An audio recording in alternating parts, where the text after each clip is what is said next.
Hej alle sammen, og velkommen til den her video. Vi introducerer lige det nye tema. Og det nye tema, det går ud på, at vi er i et jungle biome, hvor vi så har valgt temaet beach. Og herude, der kommer vi til at lave alt, hvad angår strand. Og det bliver rundt i en masse her omkring. Der bliver strandhotel, der bliver vice versa. Men det bliver godt. Og jeg vil bare lige fortælle en ting, som jeg ved, at der ikke er nogen, der ved endnu, udover mig og Dr. K. Det er, at næste gang, der skal være et tema, så er der en, der skal vælge. Og på den måde, der gør vi det, at der bliver en lidt, eller kan vi kalde, en forhindringsbane. Så herude på vandet, der kommer vi til at lave et eller bådræs. Den, der vinder ræset, det er den, der får lov til at vælge det næste tema. Og vi alle sammen, vi bygger bare et eller andet random på det ræs ud over havet. På lidt efterhånden, som I kan se med på kanalerne. Og så håber jeg, at I vil se med her på beach-temaet. Hej. Så håber jeg nåede det korte klip der, hvor vi lige fik introduceret det nye tema. Jeg er stadig ved min gamle base lige nu, og jeg skal lige hurtigt have fået de sidste par ting hen til hvor vi har slået os ned. Jeg kan se, at vi har meget lidt guld. Jeg snakkede lidt med Peach, som næsten lige har joinet, om vi skulle til at bygge en farm. Ja, så det bliver super fedt. Vi skal til at bygge en mobfarm, hvis jeg undrer over, hvilken farm det er. Men jeg går lige hurtigt sådan her, så det ser lidt nogenlunde pænt ud. Og så med den der. God mad, det er okay. Jeg går egentlig lidt og, sådan, og tager mine ting med derhen. Men i dag, der skal vi ikke fokusere så meget på mit hus, eller på det, jeg skal bygge med strandtemaet, som vi kommer til senere. Men vi skal fokusere på gangen, eller sådan, hvad kan man kalde det, det der glas kan jeg godt bruge. Vi skal fokusere lidt mest på, okay, jeg har også rykket min seng det rigtigt. Som jeg måske lader mærke til der, så mit armor lige ved at være broken. Så jeg regner med, at vi går tilbage til Iron Armor, når det broker. Jeg ved godt, at jeg bare kan combine det igen, men det er ikke rigtig lyst til, fordi jeg synes ikke rigtig, jeg har brug for det. Så lad mig lige hurtigt komme hen til min anden base, så vender jeg til, eller strandtemaet, og så vender jeg tilbage igen. Og jeg gik egentlig lige og torchede op lidt rundt omkring, fordi at der var en creeper, der sprang alle mine ting ude foran der, hvor jeg bygger. Så det er lidt trist, men altså, jeg vil lige hurtigt vise tingene rundt. Jeg kan se, der er nogen, der er blevet pranket her. Sandstorm by Dayroot. Du er nu blevet sandstormet. Okay, der er nogen, der er blevet pranket her. Du holder der en kat. Fits. Rækker. Nå, men der er sådan en flot hus. Eller det er faktisk en meget fed idé, han har lavet, men ja. Ja, jeg ved ikke, hvem der bor der. Jeg tror, ja, okay, det er Vetrix. Nå, som her er det der her portalen ting, og så der vi har et fælles enchant. Her der bygger her kommer strandhotel. Vil han lave et strandhotel? Så kan det måske godt være, at jeg ikke skal gøre det. Jeg ved ikke, om jeg har fortalt det, men jeg vil jo lave sådan et hotel. Men det kan godt være, at jeg måske ikke skal gøre det alligevel, så må jeg lave noget andet. Jeg må finde på et eller andet. Jeg kan lave en café med udsigt, eller et eller andet. Skriv endelig lige, hvad jeg kan lave, fordi jeg bruger det. Jeg skulle da også blevet... Hvad fuck? Der skulle da også fucking meget sand op hos mig. Hvad fanden? Ej, for helvede. Det hotel. Så kan jeg bare fuck det der op. Sorry for baggrundsstøjen, virkelig. Så kalder vi den bare Sne Café. Så laver vi det her shit. Og RIP! Nede ved vores strandtema. Og ja, jeg går lige og torcher lidt op og sådan. Men ja, jeg håber, at I lige nød den der lille korte fortælling om, hvad der kommer til at ske her ved strandtemaet. Jeg ved ikke, hvor lang tid vi skal bruge her, men ja. Jeg ved godt, at jeg torcher ret godt op, men nu gør jeg det altså, fordi at mine ting blev sprunget i luften af en creeper. Det er derfor, mine kister flyver lidt derhen og sådan noget. Så det er lidt nederen. Ja. Fordi der lå bare bone meal og stone brick ud over det hele. Der er nogen, der har bygget en farm her. Jeg ved ikke lige, hvem det er, men den er fed nok, så det er okay. Jeg kan lige hurtigt vise jer noget, jeg var i gang med at lave, som jeg ikke har gået så meget ud af, som jeg skal bygge. Ikke i dag, men en badebro. Eller ikke så meget en badebro, men man kan lige hoppe i selvfølgelig, ikke? Men også tage en dukkert. Men egentlig har jeg brugt den til at fiske. Jeg tænker, kan vi lige hurtigt få en fisk på krogen? Rip. er vi tilbage. Så jeg en creeper der. Det gjorde jeg. Og rip. Jeg hjælper lige hurtigt fedt.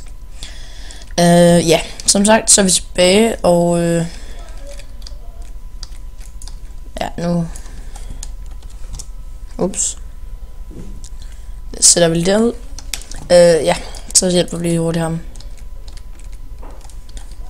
Så. Jo, jeg så den, men altså, jeg lagde ikke rigtig mærke til det. Så.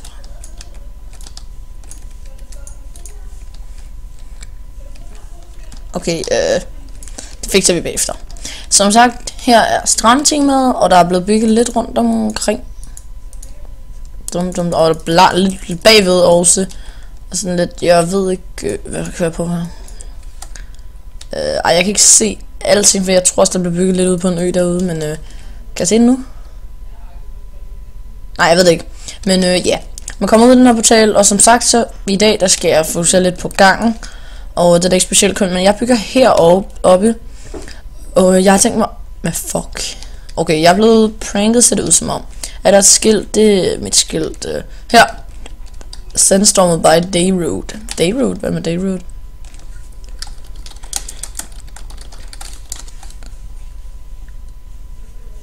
Det er bare nogen, der har skrevet, eller? Matrix. Okay. Okay, tak Matrix for pranken. Det er en fin prank, den er ikke så slem, det er dejligt. Jeg tænker, vi lige hurtigt vil fjerne alt, så fik jeg også nogle gratis item frames, det er fedt nok. Først så vil jeg faktisk lave det her hotel, jeg ved ikke om I kan se det her, det er sådan en lille reception-agtigt. Og så havde jeg lavet sådan nogle her, men altså, det var, så opdagede jeg, at der var nogle andre, der var ved at lave et hotel. Og så ville jeg ikke rigtig gøre det, fordi så har vi 2 hoteller og sådan noget shit. Så ja. Der er den her. Nå, han gav mig også lidt sand, det er jo fedt nok. Men jeg skal lige hurtigt vise mine enchants bagefter, men først skal vi lige se, jeg er ikke så meget tilbage på dem her. Det er lige dem her, jeg skal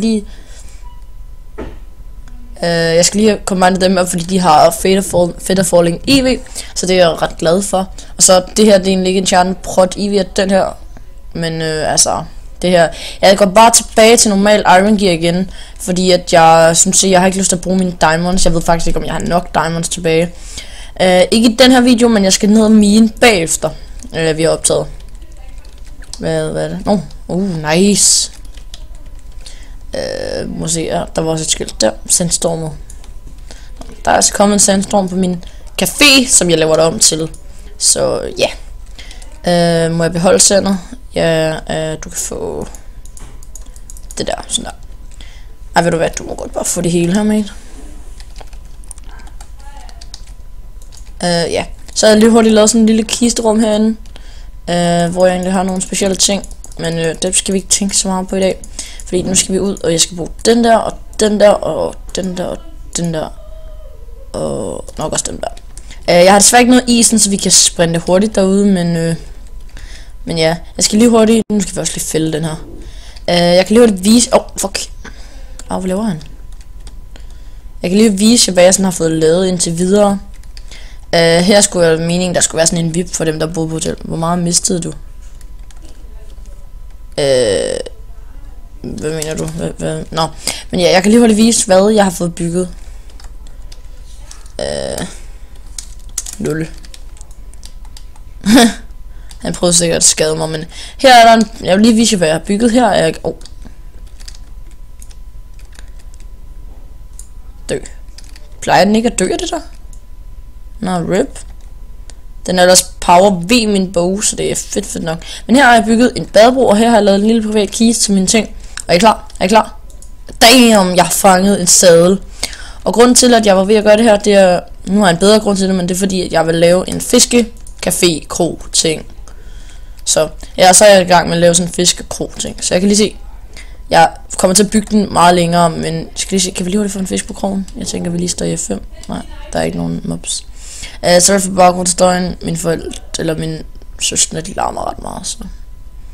Er der en fisk? Er der en fisk?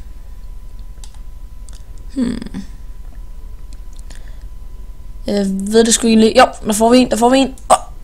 Okay, vi fanger en pufferfish. Det er ikke specielt godt. Jeg tænker, jeg vil lave dem som et eller andet spicy eller andet på restauranten, sådan noget stærkt noget, fordi man mister jo lidt HP og sådan noget. Så ja, men det er som sagt en badebro, jeg er i gang med fiskebro ting.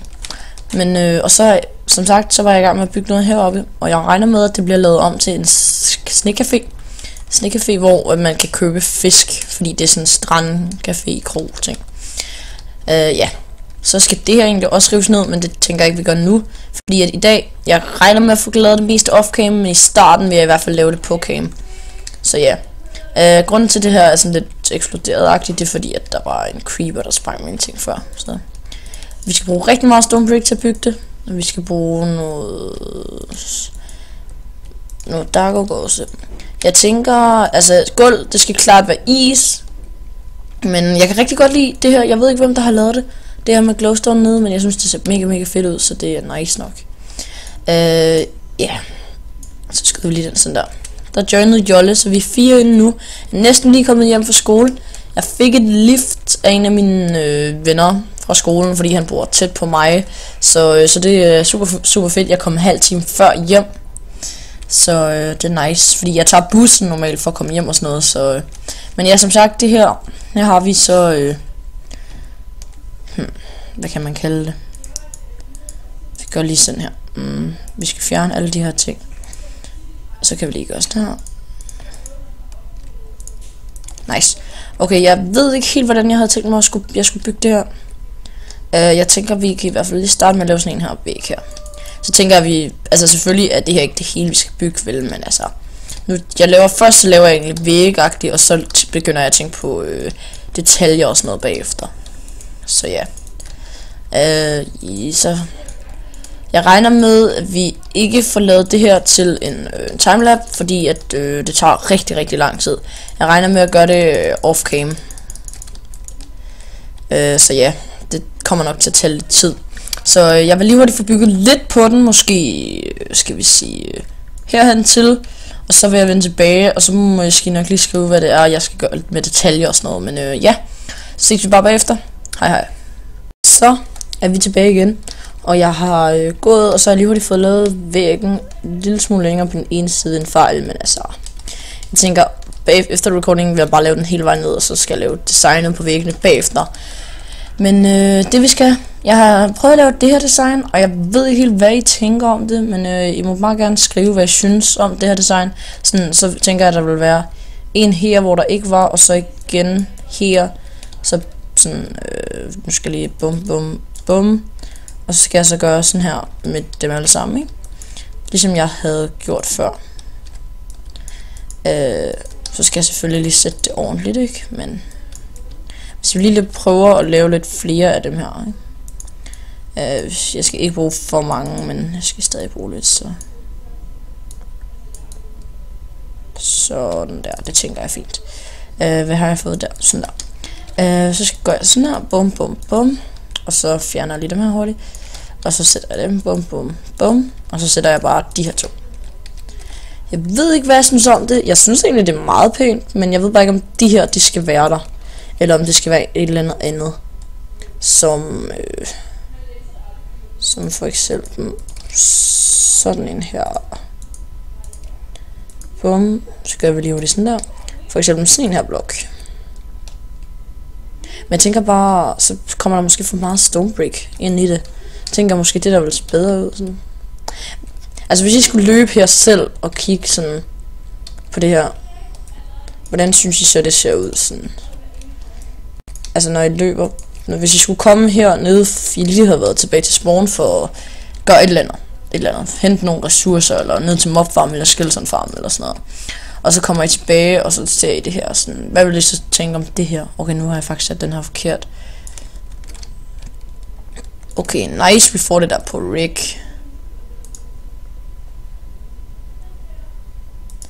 Ja, okay, ja, sorry, jeg lige hurtigt var stå stille. Ja, det er fordi, der var en, der havde skrevet om, jeg manglede en server om en SMP, men det gør jeg jo ikke, så det er fedt nok. Jeg tror, det bliver sådan her, men endelig skriv, hvordan, fordi at jeg er sådan lidt lost.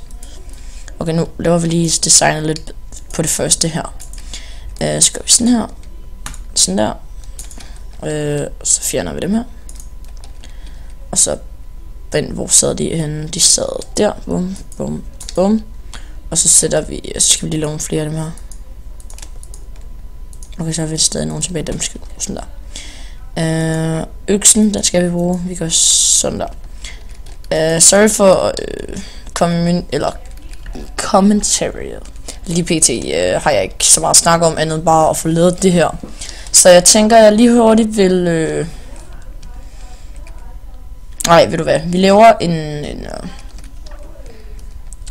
jeg får lige hurtigt lavet resten af væggen helt ned til der, hvor den ender. Det er egentlig bare lige ud. Og så tror jeg får lavet det her design på en timelapse. Så ja, vi ses snart. Hej hej. Okay, vi er så kommet tilbage igen, og jeg har næsten fået lavet væggen på den ene side. Men ja, jeg har fundet ud af, at jeg faktisk ikke behøver at lave den her væg egentlig andet end her i sådan per. Så det er lidt dumt af mig, men altså, okay, der er nogen, der har lavet videre det. Nå, men ja, så vi skal egentlig faktisk bare gøre sådan her. Lidt meget nemmere. Nu gør vi det sådan der. Bum. Bum bum. Og så herop. Hvordan var det nu? Det er sådan der. Dum. Så der. Og sådan skal vi fortsætte. Jeg ved ikke lige, hvordan jeg vil level 30 enchant endelig. Nice. Sorry for, at der kommer så mange clips og sådan noget her. Jeg håber stadig, I nyder sådan serienagtigt. Jeg tænker, så skal den vel gå her. De næste 3 her. Det er sådan lidt besværligt det her, fordi at vejen skal kunne passe sammen. Rigtigt. Og det skulle ikke hele tiden den gør det. Så for eksempel her, der kan jeg sådan se lidt dumt ud og sådan. Og så her, der ved jeg ikke lige hvad jeg skal gøre. Der tror jeg gør sådan her. Ja, det er sådan lidt det der er lidt besværligt ved det. Ja. Så jeg tror egentlig, jeg vil ikke lave det en timelapse, fordi at, som sagt, jeg kan lige prøve at løbe ned, og så kan jeg lige vise jer, hvor langt der egentlig er. Så langt er der ikke. Jeg tror det er et par 200 blocks eller sådan noget. Men alligevel, altså hvis jeg kun har lavet væk dertil, ikke? Jeg kommer heller ikke til at lave det hele dag. Jeg kommer nok til at lave det off-cam, når det ikke er på recording. Så vi kan se skiltet der, så lige 7 blokke længere væk, så er det der. Så ja, det er ret så langt, og jeg skal nok bruge meget mere træ end det her. RIP. Ja. Yeah. Sådan der. Nå, jeg satte det ikke engang rigtigt, men altså. Men ja, jeg har egentlig ikke så meget at lave i dag. Jeg kan lige hurtigt vise de andre ting, jeg ellers har fået bygget, og så tror jeg egentlig lidt, det er det for i dag. Ja, jeg håber, I kan lide temaet, eller det her. Skriv endelig lige, hvad I synes på videoen, så jeg ved, om I er tilfredse nok med temaet. Så vi løber lige hurtigt op til vores hus. Ja, som sagt, jeg vil lave det om til en café-kro-ting. Så regner jeg med at få revet den der væg ned, og så lave sådan noget udsigt, eller lave nogle stole heroppe. Så. Fordi jeg synes, der er en rigtig god udsigt heroppe fra, så man kan sådan lidt se det hele. Så det er super, super fedt. Jeg skal lige... Nå, som sagt, ja, det er det her, jeg vil lave. Jeg har lavet et lille eller kisterum herinde, hvor der bare er sådan lidt forskellige ting og sådan noget. Ja, så har vi en knap her. Bum, sådan der. Og så havde jeg jo lavet det her. Jeg ved ikke, hvorfor samlet som et K nok, fordi det skulle stå for keys, fordi jeg ville lave det til nogle nøgler til det hotel. Men der vidste jeg ikke, at han ville bygge et hotel, så ja. Det er lidt rip. Her er lige mine ting, de står lidt fucked, fordi at de sprang. Jeg tænker, at vi lige kan smide alt det her ind. Sådan der. Så jeg kan lige løbe hen til det andet, jeg har bygget, og det er ikke det her. Det er den her lille bro. Ja. Jeg er i gang med at bygge sådan en fiskebro, og jeg har fisket rigtig meget, eller ikke så meget faktisk. Jeg har fisket i kvarters tid, og jeg har ikke fanget så mange fisk. Jeg tror, jeg har fanget 9 fisk, men I kan lige se, er I klar? Er I klar? Damn, en sadel. Så ja, jeg har se, okay, lidt flere, 11 fisk. Så ja, det er fedt nok. Jeg har fanget en sadel, så det er mega fedt. Selvom jeg regnede med, at jeg havde fundet en senere, men hvis jeg var noget mine eller sådan noget, men alligevel, så er det ret fedt at fange en, fordi jeg tror det er første gang, jeg faktisk fanger sådan en. Så jeg tænker lige hurtigt, vi vil Prøv at se, om vi kan fange en fisk.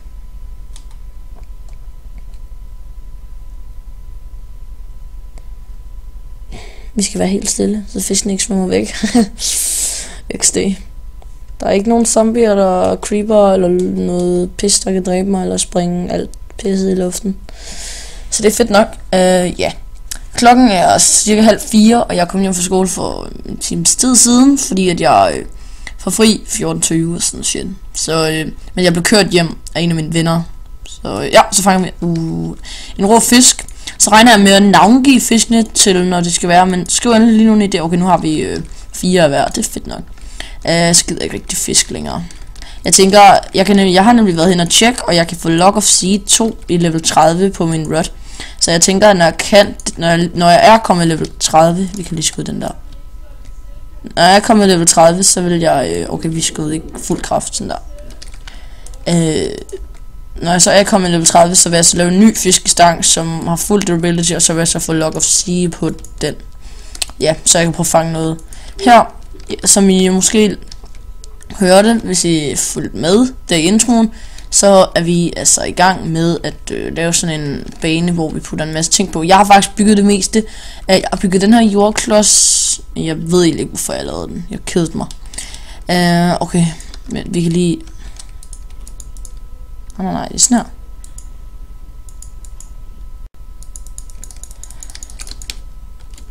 Der er ikke så mange, der ved, man kan gøre det, men med mobs, så kan man faktisk sådan tage dem, og så trække dem tæt på en. Det er pisse sjovt. Så har jeg lavet den her. Den er lille, sådan, så hvis man sejler igennem her, så er man næsten done. Så det er fedt nok, men egentlig, så skal man næsten sejle igennem den, fordi at hvis du kommer udenom her, så har du stor sandsynlighed for at ramme ind i den der forhold til, hvis du sejler herude. Så ja, jeg ved ikke hvorfor om det er meningen, man skal kunne gå op her. Men ellers er der ikke blevet bygget så meget videre. Så der er målet derhenne, men ellers ikke rigtigt. Skal vi lige prøve det her. Sådan her. Skal vi lige... Se, det er det der jeg mente. Så bum, bum, bum. Zombiefiskeri. Ja. Som sagt, så vil jeg bygge en café, og inden jeg recordede, så fik jeg lige hurtigt flyttet mine ting herhen. Så jeg har næsten alle mine ting, og i hvert fald det, jeg skal bruge til at bygge herhen. Så super fedt. Men ellers har jeg ikke så meget, jeg vil lave i dag. Den der vil jeg nok få lavet senere ned og hoppen, eller i hvert fald, jeg ved ikke om den er lavet til næste video, fordi den er ret lang, og jeg skal nok snakke med nogen for, at vi kan få lavet den færdig. Men ja, så ved jeg, at jeg har stået for den, og den er blevet så pæn, ikke? Men altså, jeg ved ikke, hvis hus det er, men nu stopper vi den her op. Så mange tusind tak for at med. Håber, I kunne lide videoen. Hvis I kunne, så skal I smide et like, subscribe, og så ses vi egentlig bare i næste video. Hej hej.